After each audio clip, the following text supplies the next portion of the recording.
Naxçıvan şəhər təhsil şöbəsinin tabeliyində 17 məktəb, 12 körpələr evi uşaq bağçası, 2 məktəbdən kənar təhsil müəssisəsi fəaliyyət göstərir.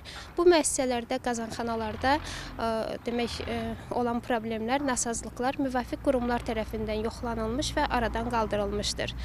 Müəssisələrdə qazanxanalar demək olar ki, tam şəkildə qış mövsümünə hazırdır və noyabr ayının 15-dən də qazanxanalar işə salınacaqdır. Görülən işlərin əsas məqsədi sinif otaqlarında optimal temperaturun təmin olunmasıdır. Həsən Məmmədov, xanım Rüstəmzadə, Namiq Abbasov, NTV Xəbər.